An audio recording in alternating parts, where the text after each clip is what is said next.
Welcome back to the deep dive. Today, we're embarking on a journey into the world of independent Scotch whiskey bottling. Yeah. And we're zeroing in on a really unique operation, Woodrow's of Edinburgh, a firm that seems to be using, the deepest traditions of the past to redefine what modern transparency and quality can be. That's right.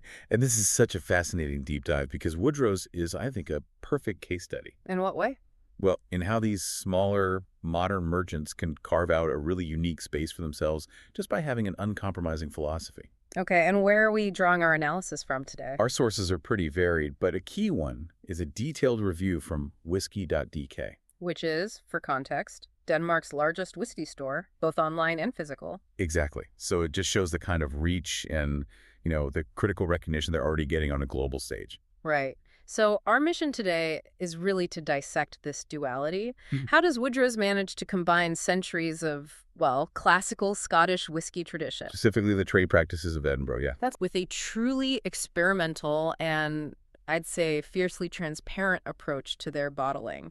It feels like a tightrope walk between history and innovation. And their core philosophy is basically the guide rope. It's built entirely on transparency, genuine craftsmanship, and what they call a profound respect for the raw material. They want you to know everything about what you're drinking. Everything. And that commitment, it translates into product choices that just fly in the face of mass market production. The sources are absolutely clear on this. Oh, no wavering. Their focus is always small batches, always natural color, and the absolute rejection of chill filtration. Which sets the stage for a product that is, designed for the enthusiast, not the general market. Okay, let's unpack this journey. I think we have to start with geography because their location is so deeply entwined with their identity. It really is. Woodrow's is based in Leith, Edinburgh. For anyone unfamiliar with the history, why is Leith not just some convenient address, but a real identity statement? Oh, the significance of Leith. You just can't overstate it. For hundreds of years, it was the undisputed epicenter of Scottish whiskey commerce. Not just a port, but the whiskey harbor. Exactly. The whiskey harbor. I mean, think of all those legendary trade houses from the 18th and 19th centuries. This is where they operated. So everything came in and out of there. Everything. Casks arrived, they were warehoused, blended, sold, and then finally exported globally. It was the heart of the industry. The financial and logistical heart. Precisely. So by choosing to base themselves in Leith, Woodrow's isn't just picking a cool neighborhood. Right. They are consciously tapping into that massive cultural and commercial legacy.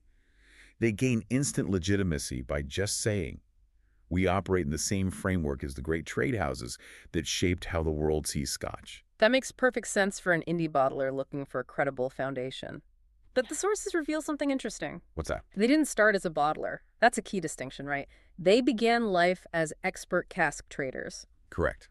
And that's a specialized high-stakes market, buying and selling barrels across Scotland. And that's a critical point of origin. It is, because it means they had access to and a really deep knowledge of the sheer variety and quality of spirit maturing all over the country, from the big names to the tiny farm distilleries. So they're coming from a position of expert market insight, not just, enthusiast passion. Yes. Which leads us to that pivotal transition. If they were making a good living as traders, just moving inventory, why make that dramatic, expensive leap to bottling under their own name? What was that moment?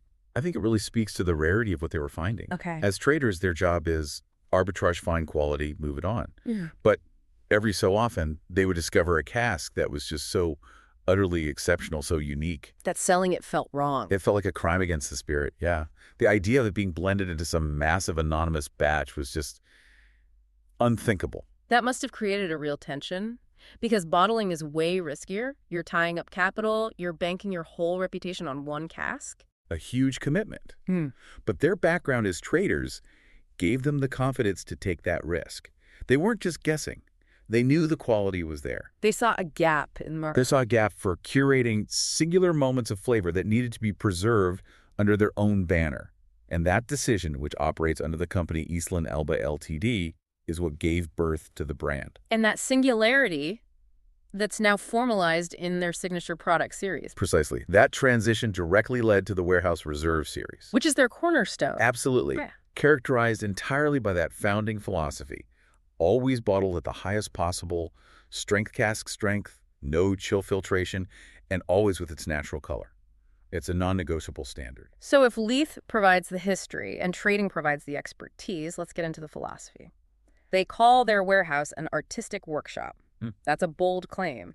How do they justify that artistic descriptor? They justify it through intentional intervention. It's not just storage. They treat their casks like canvases. When they get a cask, they're not just waiting, they're evaluating its potential and deciding if they need to intervene creatively. Which could mean blending or, more often, secondary maturation. Exactly. Moving the spirit into a new type of wood, maybe an exotic one, for a finishing period. So re-racking the spirit into, say, a specific sherry butt or a wine cask, they're using wood and time as sculpting tools. You've got it. They are actively and creatively shaping the final profile, not just accepting what a distillery gives them.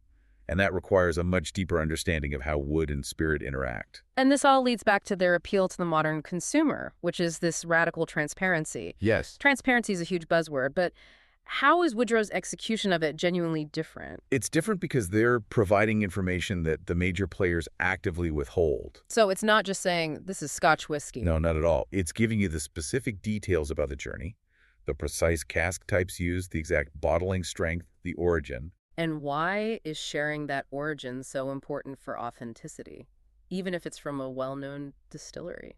Because it tells the whole story. It builds trust. For today's whiskey consumer who is highly knowledgeable, that data provides authenticity.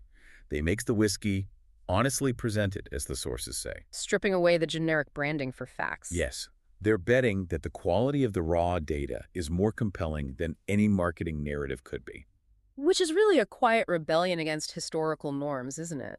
The industry spent decades prioritizing consistency over singularity. Exactly. And that often required masking differences between batches. Woodrow's philosophy, always small batch, always natural color, never chill filtered, is fundamentally about respecting the spirit's own evolution. They let the barrel speak for itself. No disguises, no gimmicks. So that brings us to the tangible result, the flavor. If they refuse to compromise on these points, what does that mean for the drinking experience of the Warehouse Reserve series? The defining characteristic is power and body.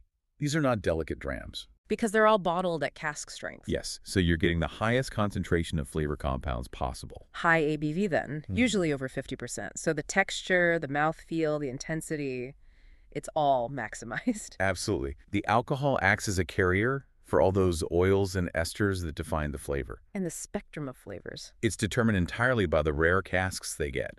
So they might release these intensely rich, sherry-driven expressions. With notes of dried fruit, dark chocolate, that sort of thing. Exactly. And then on the flip side, their bourbon-aged bottlings showcase completely different characteristics. More vanilla, caramel, toasted oak. You got it. The key is that the profile isn't consistent between bottlings.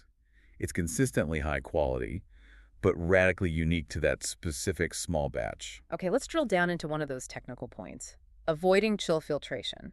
Why do they refuse to do it, and what does it actually do to the whiskey? This is critical. Chill filtration is a common industrial process. You cool the whiskey down to near freezing. And then filter it. And then filter it. The purpose is purely visual. It removes the fatty acids, proteins, and esters, the natural oils, that cause the whiskey to get a little hazy if you add water or ice. So it's about making it look clear for mass appeal. It is entirely aesthetic. But here's the thing. Those oils and esters they filter out, they are fundamental flavor compounds. Right. They contribute massively to the texture, the mouthfeel, and the complexity of the taste. So when Woodrow says no chill filtration, they're saying they're willing to risk a little cloudiness in your glass. To ensure maximum flavor and richness on your palate, they prioritize texture over perfect visual clarity.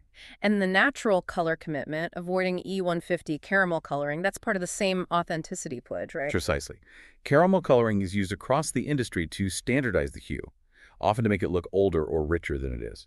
By using natural color, Woodrow's guarantees that the shade you see is a 100% natural result of the time spent in that specific barrel. It's another layer of transparency. The result, then, is a whiskey with, as the sources say, edge, personality, and a clear story about the individual cask. It is, but that means they are entirely dependent on their curation skill.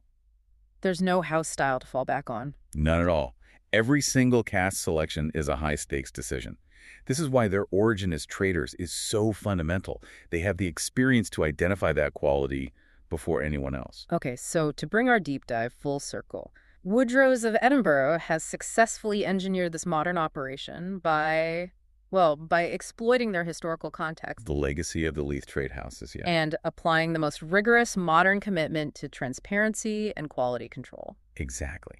They started with the knowledge of a trader, identified truly exceptional quality, and then built a brand around one goal: preserving those unrepeatable moments of flavor and sharing them unadulterated with you. So the final takeaway for you, the listener, is that companies like Woodrow's offer something truly unique. They're opening up access to expressions that, in another era, would have just been blended away to maintain a standard house flavor. They ensure the connoisseur gets a taste experience that is genuinely distinct and individual. They were curating history, one barrel at a time. And that leaves us with one final thought to mull over.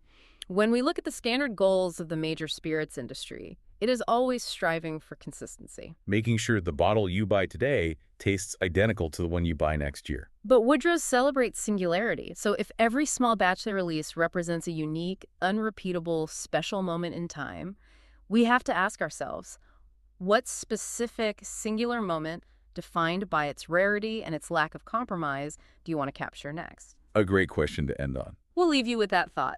Thanks for joining us for the deep dive.